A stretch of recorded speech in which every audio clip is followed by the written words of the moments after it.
Today we're going to be talking about this amazing book, Black Sun by Rebecca Roanhorse, and I have to say that this is a very tough one to review because it's an amazing book. And as you know, I love reading own voices books because they transport me to worlds that are different to what we are used to. All these Western fantasy world buildings, all the things that happen always in like a Victorian London or a cyberpunk London or wherever in Europe.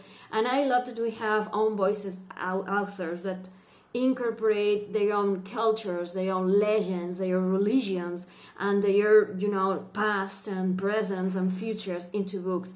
And here we are going to have this Pre-Columbian America fantasy. It has a lot of real elements, but also the author has created this amazing world building which is amazing. Yeah, I know. I'm repeating amazing, but I really don't know how to describe this incredible masterpiece.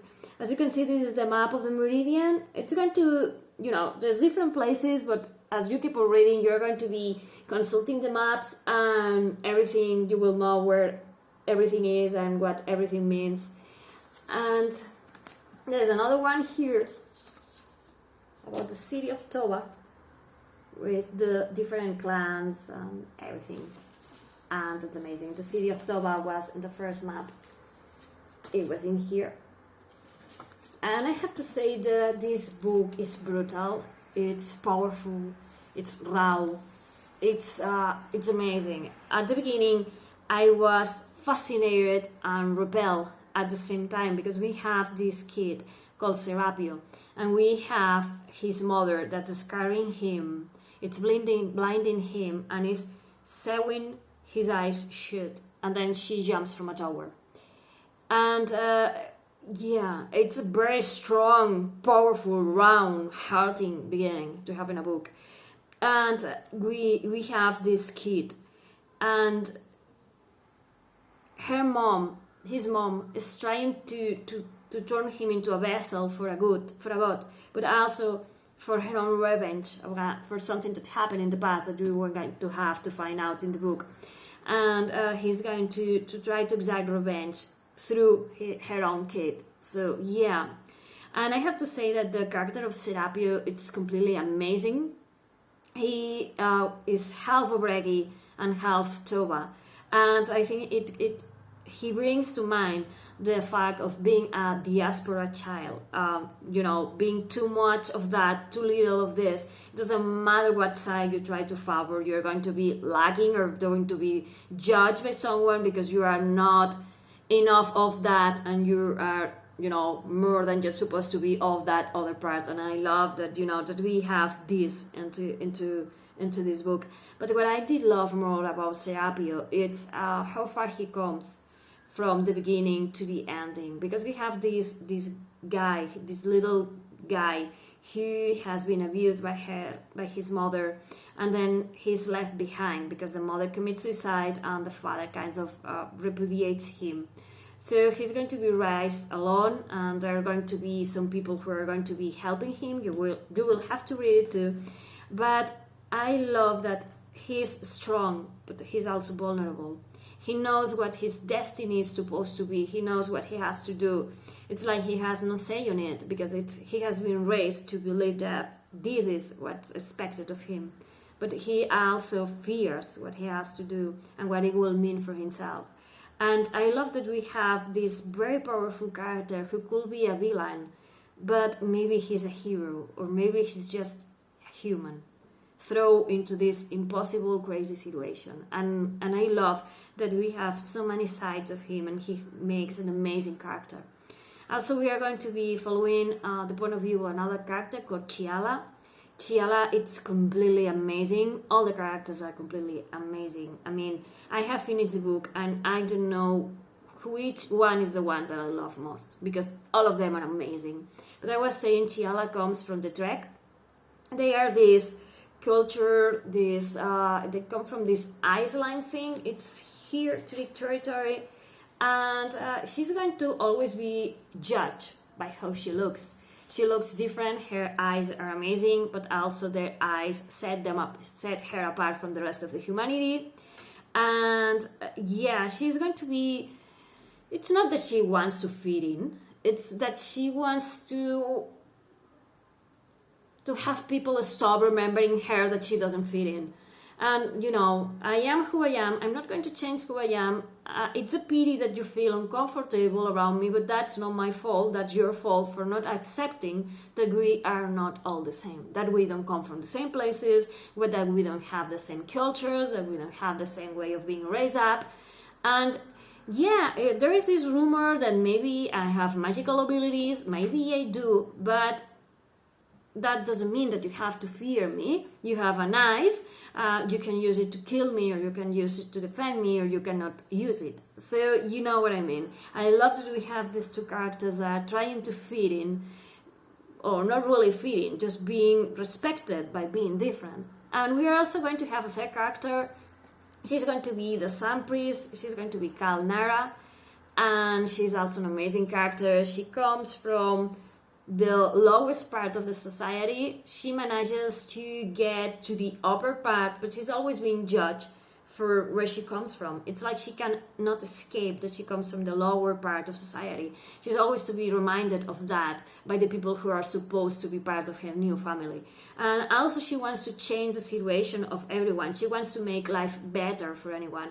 And there's people in power who doesn't like this kind of thing, because if you try to make everyone equal, that means that someone goes up and someone goes down, and the people who have all the power, all the money, all the freedom of the world doesn't want to change it.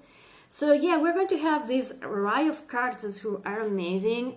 By no way are they perfect, which is something that I love even more, because I love when we have real characters who have done wrong things, maybe for the right reasons, maybe for the wrong reasons, but who know that have a screw up, that have done something wrong. And I love that we have these characters who you can feel, that you can feel them, that they're human, that they're real. I have always said that I don't like when you have a character who's perfect and comes into his powers and know how to do everything and has no regrets whatsoever because everything he does is perfect.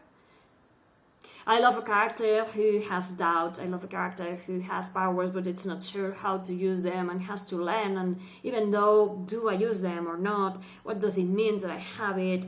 Oh my God, what did I do? Did I screw up? Oh my God, I feel like crying. I don't know what I'm supposed to feel. This is all new to me. That is something that I love. And we are going to have, the book is going to be narrated, as I say, by these three characters.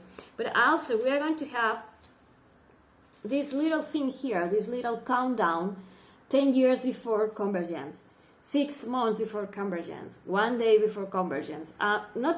It's not always going to be linear. It's going to be some jumps in the past and in the future. And by the end of the book, everything closes amazingly well. And lets you screaming, I want the second book! I need it! I mean, I don't want to make a lot of summary about this book because I don't want to spoil it. But I love how all the characters that come into play in the book find each other in some way. I love Serapio has to go to Tova to be there for the convergence because he has to do something. So Xiala ends up being the one that has to bring him there. And they began to know each other during this travel. And Narapa is the Sun Priest. She's already in Tova. She's going to be our eyes and our connection point to understand how all works in Tova and all the things that she wants to change because there are ways that are rotten. And so we are going to have other characters from the Carrion Crow clan that are also going to present us why they are so resentful of the other clans, and also especially of the Sun Priest, and what did the previous Sun Priest to make them so mad. And I love that it all interconnects and it creates this bigger story. And I have to say, the world building and the characters are amazing. But as I said at the beginning, I did love what Rebecca Roanhorse did here, that was present as this Pre-Columbian American thing that you can feel in the way they are dressed, in the way that they have different jewelry, different art styles, different. For me, it was very refreshing to have these cultures that remind you of the Aztecas, of the Mayas. For me, it was such a breath of fresh air. I loved everything that she presented in her book. And the only regret that I have is that I had not read it sooner, and that I have to wait for book 2, because this is amazing. So if you want a fantasy, a dark fantasy in an amazing world building that goes away from the Western classical world building, that presents you something new, like, as I say, Pre-Columbian America, and all these cultures, all these new religions, all these new dealings. And yeah, I did love that instead of using money, they're using cocoa. I mean, it's amazing, and I love that. And it made me think a lot about disadvantages of people in different cultures and different power positions. And yeah, we have characters who are so naive, like Narapa, that she thinks that she can change the world, and she realizes that the world is more rotten than what she thought. And I love how she comes to terms and she decides to do, okay, you won't accept me as one of you because I'm from a lower station in life, so I'm going to make the most I can with what I have. And there are some characters as here that maybe return to their origins, and there are characters who struggle to come to terms with what they are supposed to do, like Serapio, when they find something else in his life. They have been sheltered, they have been alone, and suddenly they discover that there's a wall up there, and there's people who are completely insufferable, but there's people who are worth it. So, and I love Xiala, the fears that she has of showing the world what she really is, because she's going to be prejudged, and she knows that she always is going to be found like an outsider.